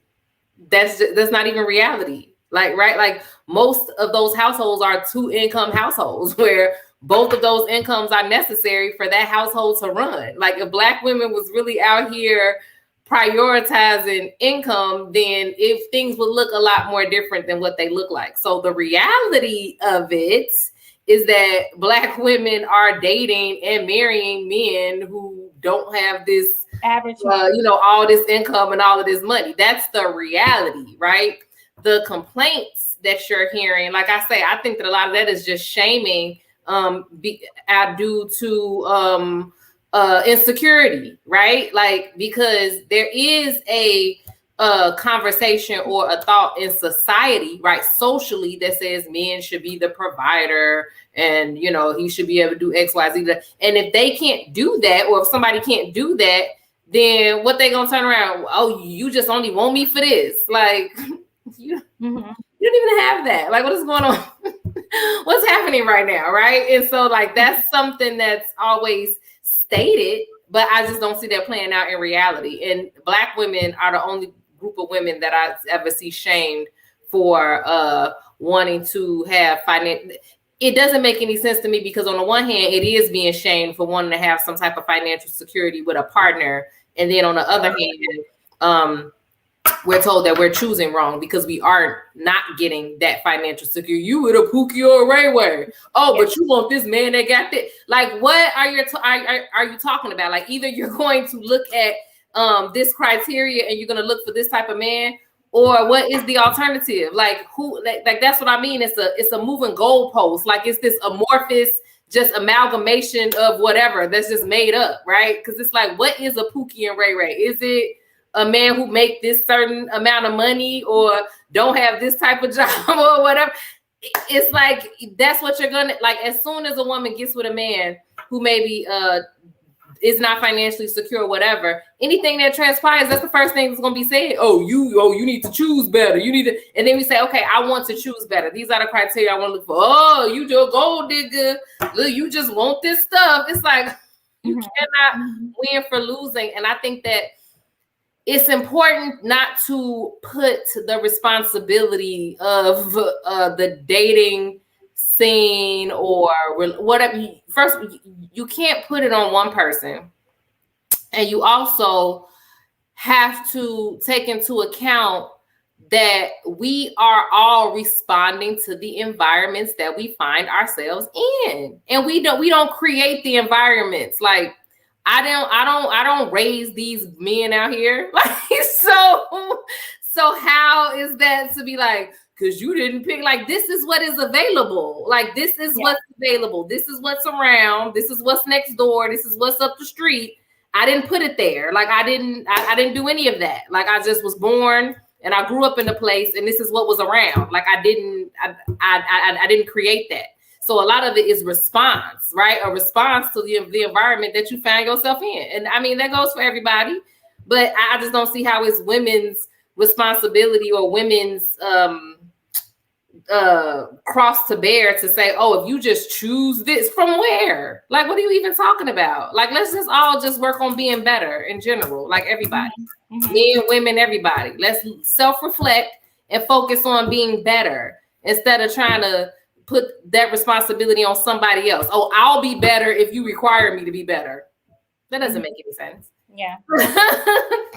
I just wanted to highlight a fact, you know, and I'm happy that, and when I asked this question, let me just side note, when I asked this question, I was thinking about some other things too, but we can talk about that later.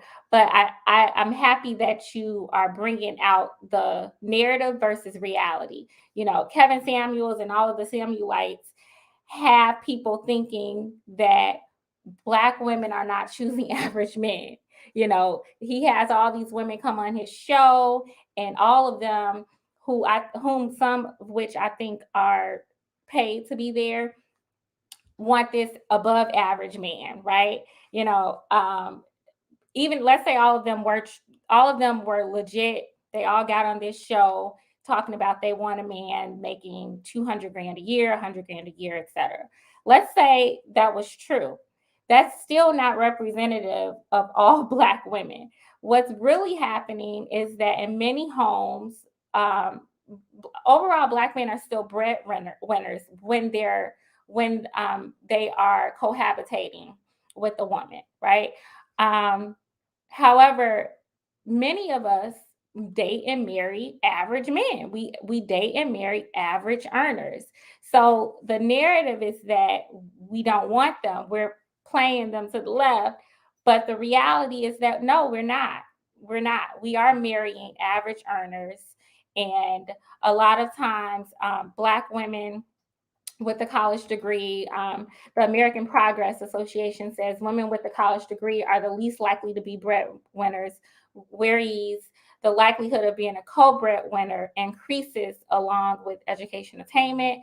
So, you know, we tend to marry people in our own, you know, socioeconomic bracket, you know, and I'm going to try to find it, but a lot of times we're basically marrying people, you know, that are in our socioeconomic bracket. So it's not like we're trying to get up here with, you know, dating people 100 grand a year, 200 grand a year. The reality is that our households are average. Average women are dating average men. And so I'm happy that you brought that up. The narrative is always, oh, well, Black women care more. And there's an article that they like to use. Black women care more about financial security than white women. I was telling Jovo about this the other day. Of course they would care more because our wealth is significantly lower than the average white family. Significantly lower. So if I'm out here dating and you ask me how important is financial security in a spouse, I might think it's more important than a white woman whose wealth is already over 100 grand more than mine. You know what I mean? So it just makes sense. But, you know, I want to reject that narrative that we're like gold diggers and we only date men who are above a certain tax bracket. That's not the case for most of us. Most Black women love and dote on their average earning boyfriends, fiancés, and husbands. So, and I'm going to pull up the stats to say that in a second. But ladies, go ahead and chime in. Yeah, I absolutely agree. I mean, can y'all hear me pretty good? Mm-hmm. Can y'all hear me? Okay. I my husband, blue collar. I'm the college graduate. For us, it's just about, and I love what Candace said about doing better. It's just about doing better. Us evolving. My husband is a mechanic. I'm a therapist. Um, he has his own, small business. He has a day job. I'm a therapist. I have a day job. I have my own small business. Um, it's about doing better and just, I think most Black women, we are adaptable. I think a lot of us out there are adaptable. I think a lot of us are willing to, if I'm doing better and I see you're doing better and we date, we have something in common, then you know what? Let's go. Let's do it. I don't think it's that I think the men of the manosphere, and I think a lot of people are just complicating a lot of this stuff. I think they just complicate it. I think that on average, just like you said, Ashley, we appreciate average guys. Most of us want, average men, or we will adapt to that situation. But just because you're a woman of color and you want better, like say you are COO of a company and you want to date Mr. CEO, that doesn't make you a gold digger. That just makes you aware of what you want. Like, I don't know what's wrong with that. I don't know where did it become a crime for us sisters to know what type of man we exactly want and try to go out there and get him. Like, I don't understand why that's against the law. Like, I don't understand what's the problem with that. You know. So I just think that, I just think that we're adaptable. I think that we're more aware than what society says we are, and I think that a lot of us know what we want. Now, your question is how Black women get it wrong. I think that these pressures from society, and I think Cannon has brought it up in several different shows we've had. Like, there's this box that they want, we want to put everybody in, and I think that we get so focused on the box that there's this idea of perfectionism. Like, if I don't fit this box or this person doesn't fit this checklist, then I'm doing it wrong. I do hear the feedback. Okay, can you all hear me now? Yes. Okay, I think it stopped. Yeah, I think that going back to what I was saying, there's these boxes that we try to put everybody in, and I'm guilty of it as well. And these checklists. I remember when I went off to college, I had a checklist for my degree, and then I had a checklist. But if you do find him, this is what he need to be. And I had to throw away my checklist. Like, girl, stop. Like, that's just too much. So I think, how do we get it wrong? We try to fit into a box, and then we kind of have this agenda, this checklist that most of the time is not realistic. So, but I love what Candace said about why can't we just all just do better? And I think that I think Black women in general, we're looking for men who are evolving with us. Like, I'm doing better. Is he doing better?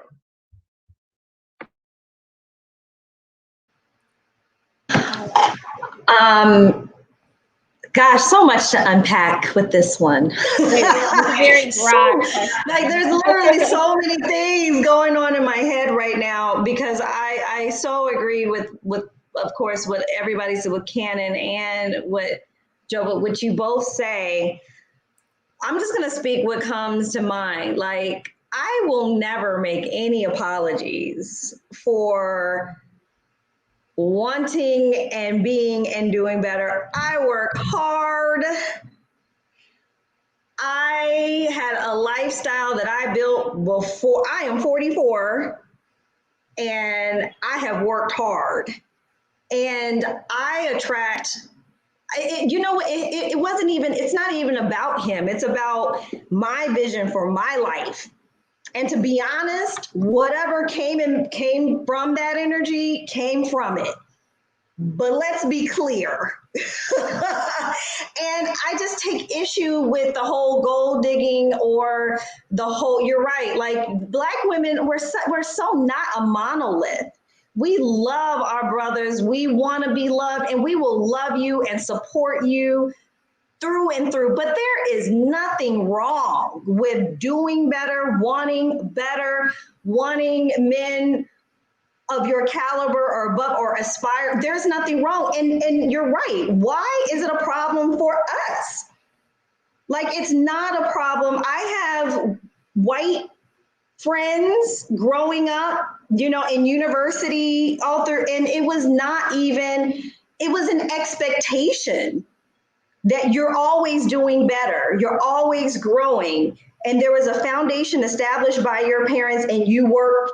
And for us, it's just so much of the foundation is just been rocked through systematic oppression, through a lot of things that just some of the very basic, I remember just saying, like, why is it an expectation that I have to struggle? Mm-hmm. And my friends are mediocre at best. That part. And they are just living the life. Why is that not okay for us? There's nothing wrong with that. So yeah. I just want to say, you love who you love, build your life, build your vision, what you want for your future, and attract that, whatever that is for you. But never feel bad for wanting to have an elevated life, whatever that means for you, whatever that means. No one will ever make me feel guilty or bad, or I'm going to curate the greatest. You only have one life. Cannon, you said that earlier. I love it. Wisely, ladies, but start with yourself and curate the vision for your life and manifest. Mm-hmm. Yeah, and I do think that there's, and Cannon and I have talked about doing a whole series about this later for our show. And Jobo, I think you would love it too. Just talking about the mass manipulation of Black women, the making us start to think that, oh, okay, so there's something wrong with you wanting a man of a certain stature. But now, oh, no, there's nothing wrong with it. You just don't qualify for it. And, well, you should be a traditional wife, but I have to qualify for having a traditional man. But, it's just, it doesn't make sense. It's like it's the most basic thing to do. You don't need to make millions of dollars. You don't need to make $100,000 a year to take care of a family. You don't need to make that. But it is basic to be able to take care of your family. And, in this group that we used to be a part of, there were some guys who wanted to argue the point that, oh, you have to qualify for a man making $60,000 a year. And I'm like, okay, that's above average technically. But can we put this into perspective? Are we really pretending like you can support a family with the 2 kids you already have, or the 1 kid you already have, or the alimony you're paying from your first wife, along with your new family and tuition and college expenses and, child care? And they're not thinking about none of that. They said you don't need all of it. So it's like, they say you living inside your means. Yeah, like where did this narrative come from? I mean, I know where it came from, but there's this narrative or belief now that Black women have to be deserving of a man making $60,000 a year just because he makes $60,000 a year. Now, obviously, you have to be a great woman if you want a great man, right? Obviously, you have to have certain traits, right, to be appealing to a certain man. You have to work on yourself and be the best you, of course. But you making $60,000 a year doesn't somehow warrant any woman to now prove to you that you need to be with her. You know what I mean? It's like, it's just so absurd to me. I think what's being left out of the entire dating conversation, the entire marriage conversation, like all of these freaking conversations, is the generational trauma that people are out here operating in that's unhealed. Mm-hmm. And I think a lot of times you just, I think that's what you see. You've seen a lot of generational trauma just playing out.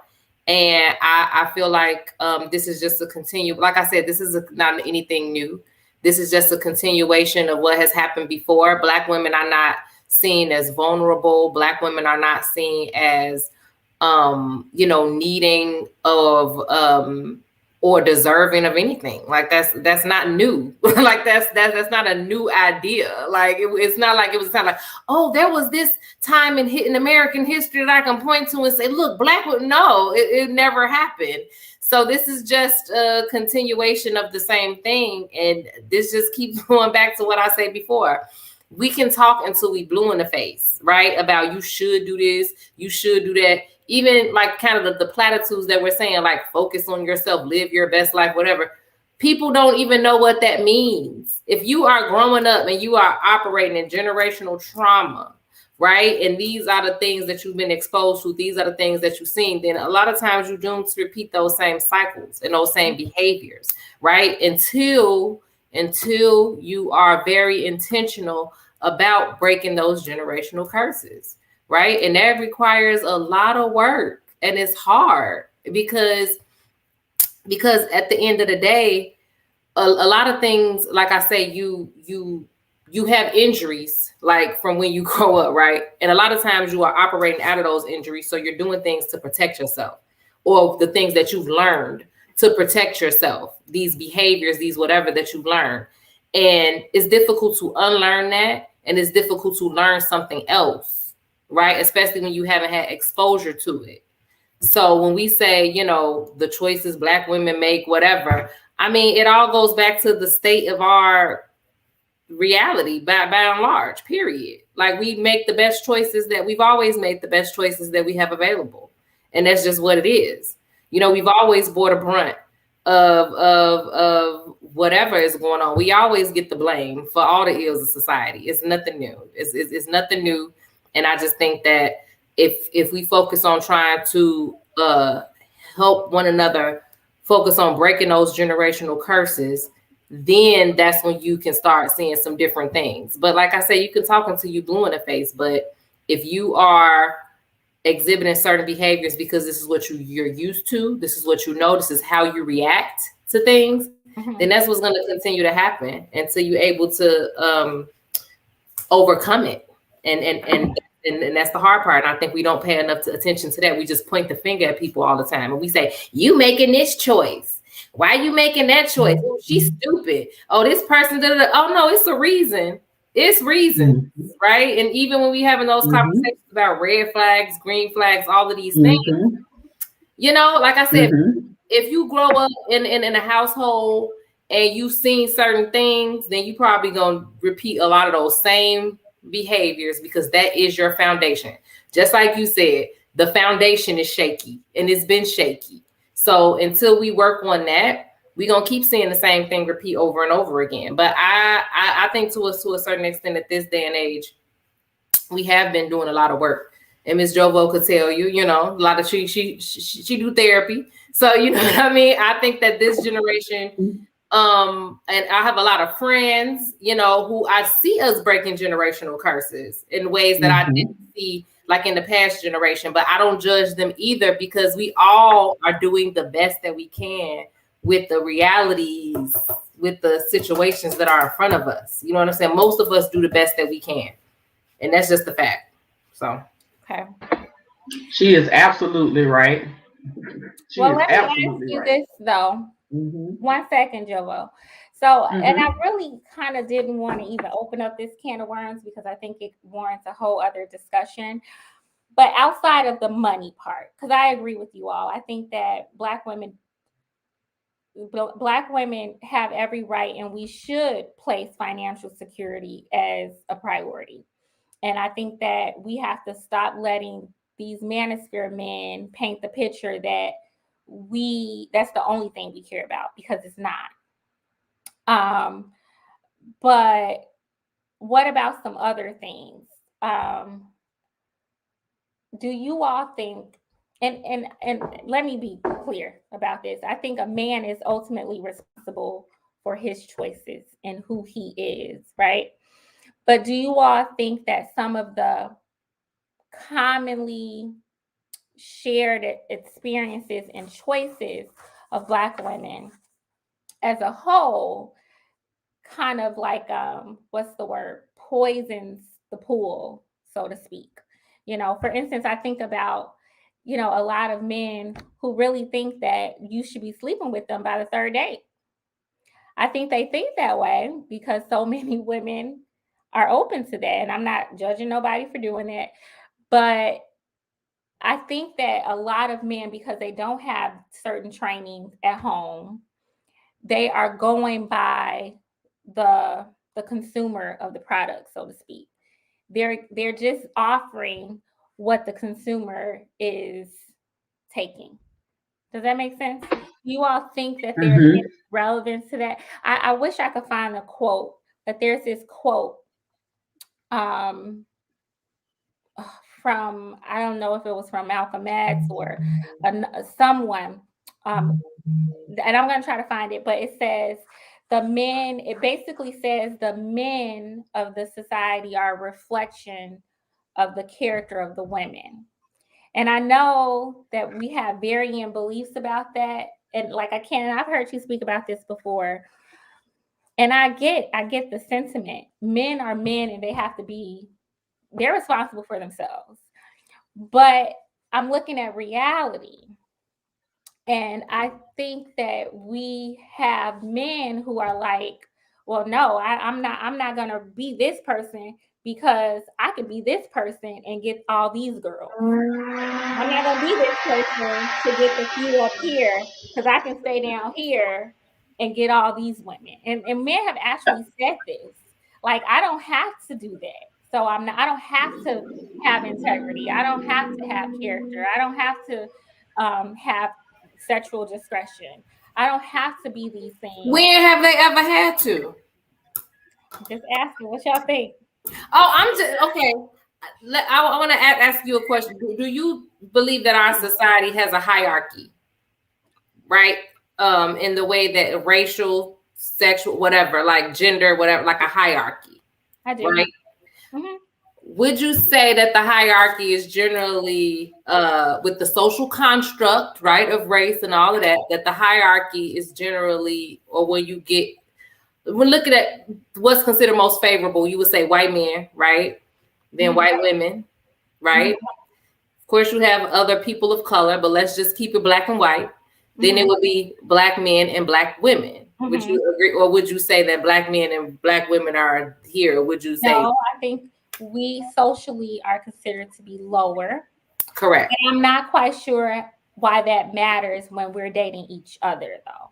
Okay, this is why I was going to say, women in general, whether it's white, black, orange, green, whatever, if you look at society, you look at all the societies across the freaking world, women do not control society. We don't make the rules. We don't. Like, how many times have we been shown and told time we don't make the rules? So how can you turn around and say, oh, it's y'all fault that we acting like this because we don't make the rules? And what I'm saying is it's actually what we're seeing is a problem with a lack of being able to control women in the way that women were able to be controlled in the past, right? So to say, oh, men are required to have this character, when have they ever? Like, when has it ever been this time where it's like, oh my God, like, what is the main thing people say? A man gonna be a man. Where did that come from? That's not new. What does that even mean, right? A man gonna be a man. What does that mean? He gonna do whatever he want to do, and you just gonna have to deal with it and get in line and realize if you want a man gonna be a man. You have to let him be a man. And what did a man being a man entail? Did it entail having integrity and all the other things that you named? No. So I just be trying to figure, we just be rewriting these times that never happened, right? It's like, we're trying to be better now. We're trying to require better now. And that is the problem. That's what the pushback is coming from. Like, no, I ain't trying to be better. No, you need to keep accepting this, because this is where I'm at with it, right? So it's like, no, you can't say, oh, well, the men are behaving like this because of the women. Men ain't, no, men set the tone. That's the society that we live in. We don't run nothing. Period. What do you guys think? I think we gotta close out soon, but go ahead. I think and as you know, I was actively listening to Cannon, and then I heard you, Ashley, and it was like a puzzle was being put together. There is a lack of accountability on both parts, and I think that the accountability for men, for women, the accountability was, okay, we need y'all to step up. Like World War II, we need y'all to step up, help out. You know, these ideas of grandeur where you have the housewives in the kitchen, you know, cooking, cleaning, and then the man is out working. My great grandmother and my grandmother both did manual labor and they did housework because they didn't have a choice. Back then, the socioeconomic status of the black family in general, no one could afford to stay home, not even the kids. They worked after school. Okay, we grew, you know, my family's from a very rural area, not a lot of options. They sharecrop. There was no, okay, you stay here in the kitchen and you clean here and we gonna go out here and work the land, and hey, you gonna go to school, and then after school it was understood that everybody had this level of accountability where if y'all don't work, if we don't pull together, ain't gonna be no family to put together. That's just, and that's the reality that I think the manosphere and a lot of other of these groups don't want to talk about. That these long times ago that y'all are talking about, women were, you know, not, you know, they were working and they had to work. So, you know, I want to say that off the gate. And then my next point is that there has to be a level of emotional accountability for men. Okay, I get it. You grew up in a single parent home. It was mama you saw. I get it. I get it. However, and I see this as a therapist all the time. People come in, they get these 6 to 12 sessions. We start talking, we start identifying some stuff, and then what happens? I start giving you homework. Okay, let's put this. Let's put your foot to the ground. Let's do this homework. Let's make this gratitude list. Let's use these steps of problem solving in your dating. You know, now. And what happens? They fall off. They get stuck on, okay, these are my options. Or they get stuck on, okay, now I've identified my problem. And then it's, okay, I don't want to do that. Like, you know, she did this and she did that. There has to be a level of accountability across the board. And I think that's what Candace speaks to. I think that's what we've all spoken to. We've had, you know, similar conversations. It has to be accountability across the board. Okay. Thank you. We actually have a caller, ladies. Can you introduce yourself? Hello, my name is Kim. I'm Candace's cousin. Oh, hi. And hello. Hello. And I would like you ladies to know that I enjoy your show. I do a lot of listening. I don't call, but I just wanted to make a statement this time. All right, shoot. Can you hear me? Okay. Yes. So I want to piggyback on, first of all, I'm single. I'm a 50-year-old single woman who has established a lifestyle, and I do very well for myself. I feel as if us as women should not, I know Candace said that men set the tone, but I feel as if we do not have to accept it. I mean, there are standards, and let me get it right. There are standards, and I don't feel as if we should start subtracting from our checklist when we come across certain men because they're not qualified to give us what we want. I believe in dating, and if he does not qualify, then he's just not the one for me. So I've been, and Kenna can contest to this, they never see me with a man. And I don't bring a man around because I have not came across my knight in shining armor who, you know, I feel as if he's my guy. This is the one that, you know, he's my person. This is the person that I'm going to be with, you know, for the remainders of my life. Now, this doesn't even have to do, this don't have anything to do with money. I'm talking about character. I'm talking about integrity. I'm talking about a man. I want someone who, you know, who know how to hold his own. So this is not just about money. I'm just talking about somebody who got my back. You know, I have his back. You know, I'm sick. He's there for me. You know, I'm hungry. He bring me something to eat to the job. Stuff like that. It's hard to even find a man to do those things these days. So I'm trying to find out where to find that one from. Okay. Well, thank you. Thank you very much for your comments. I definitely want for Black women to know that we need to be our best selves, and that we don't have to accept less, regardless of what people are saying to us.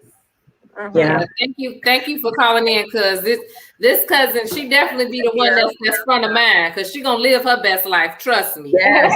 Yes. Absolutely. Without a man. I want to. I'm sorry. Yeah. Well, no, I appreciate Kim. I appreciate you, and even what Ken has also said. You know, there's nothing new under the sun here. You know, I remember when we were all coming up. You know, there was always these men who would press their luck. Well, everybody was always trying you, right? And they were not, you know, in character and integrity. We're not there. The vehicles may change, but what we're navigating is not any different. And I don't know if this is optimistic. I was talking to my husband about this last night. And I have a dear friend who is like a soulmate. We're like kindred spirits. And it's just so heavy on my spirit to just say that there are some amazing men out here. And let me even be really specific. There are some amazing Black men. And I prayed young.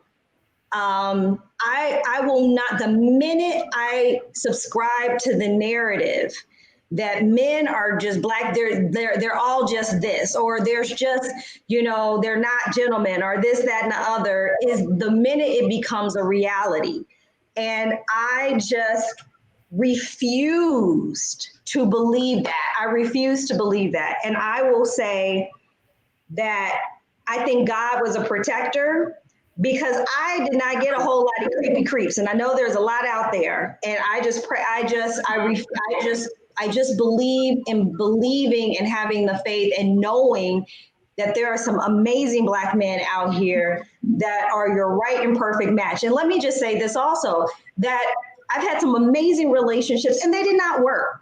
We were not, you know, it doesn't always work for you, but they still are amazing guys.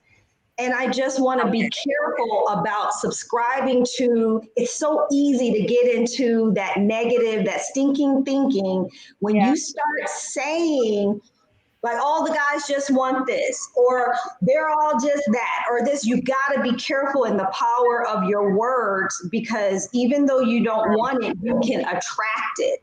Please, it's not easy, but do believe that there are some beautiful, amazing, and we all need mental health healing. Our community needs emotional wellness. It is an epidemic in our community. And it's not like everybody's perfect. And you were right, we got to work. That is, but there is hope, because there are conversations that we're having now that we never used to have. Ever. We did not used to talk about the stuff we talk about now. And so, I mean, I've got people going, I have male friends who are going to therapy who say therapy is good and encouraging their brothers to go. I mean, so just try to stay in a place of positivity and gratitude. And I just believe that you will bring that into your life. Will it always work out and be perfect? No, but it will continue to get better. And I just think there's so much beautiful, amazing Black men, and all you sisters who want it, you can have it, period. Yeah. Sometimes you Well, have to. I'm waiting on them. I'm waiting. I'm ready to embrace him. I'm going to know him when he comes. Yes, and respond and be open. I will know. And be open. Don't think, oh, it's too good to be true, because there are some kind men out here. There are. It's really just about finding somebody you're compatible with, you know. But you'll get it. You'll get it, lady. You gotta get out of Chicago, cuz. I need to do something. I'm going to see a therapist. Maybe it's me. I love it. I love it. I love it. I love it. Can always grow. All right. Thank you so much, Karen. Thank you, ladies. You keep up the good work. Thank you so much. Bye-bye. Thank you. All right, ladies, we're going to wrap this up. Can you all, in just a minute, give your final thoughts or your takeaways from this last discussion, or anything that you like to offer someone else as a takeaway? I do want to point out what the message that I just sent to you guys. I see more men now for therapy and mental health treatment than I do women. And it's been like that for a minute. I don't know if it's the pandemic. I don't know if it's like Shanna said, some of the conversations that we have not had before, we're having them. And I think we need to keep having the conversations, because when we do, my phone is ringing and it's the brothers. It's the brothers saying, you know what, I need help. I'm overindulging in this, or I'm doing this, or this is not working right. We need to keep having these types of conversations, because I think those are the conversations that build that accountability across the board. Absolutely. Yes. Thank you, Joel. Thank you. Mm-hmm. Lady Cannon, and then we can wrap it up with Shayna. Yeah. I'll just close it out by just reiterating that we need to just understand that we are dealing with some generational trauma. A lot of things that we have to go ahead and handle and take care of while we're trying to navigate these relationships, whether it be romantic or not, you know. And I think that the better grasp that we get on that, then the better results that we'll see. I think that we just need to keep going in the direction that we're going in. I agree with you with what you're saying. I think some people just trying to come along kicking and screaming or trying to stay back there. Well, let them stay back there. We're not going to worry about them. We're just going to bring along, you know, who's coming for the journey, because it's going to be better for everybody else at the end of the day. Like when we are, as women, are uplifted, everybody is uplifted. So that's just a fact. So we're not going to stop. Absolutely. And Shayna, our guest of honor. Yes. This was an honor and a pleasure. Emotional wellness, mental health, healing. You know, my story, I like telling, you know, my whole cute little marital story because it sounds good. You know, it's a testimony and it's cute, right? But at the end of the day, healing, and looking at ourselves and really again, getting into how can I just be better. And let me also say, work is easy. To be honest, the whole work grind, education grind, that's a lot easier than dealing sometimes with the emotional generational trauma that you talked about, because it's just you do 1, 2, 3, ABC, and not to say that we don't have obstacles, but that is a lot easier to tackle, and we hide behind a lot of success and lifestyle. And there's nothing wrong with having those things, but just be careful that it is not a crutch and not really dealing with what's going on inside and those. So healing, really dealing with your mental health issues so that you can be in the right space and place to attract your perfect and right match for you in your life. Love it. Thank you all so much. I appreciate you all. I love your words of wisdom, your experience, and your insight. And I'm pretty sure other people do as well. We are going to grow this channel, y'all. We're going to stay consistent, and we are going to hopefully change some lives and start to transform images of Black women and from other people's perspectives, but from our own perspectives. Change how we see ourselves and know who we are and not base who we think we are on what other people say. Okay. So I love y'all. And thank you to all the viewers. We will see you next week, next Tuesday, 7 o'clock. Bye. See y'all.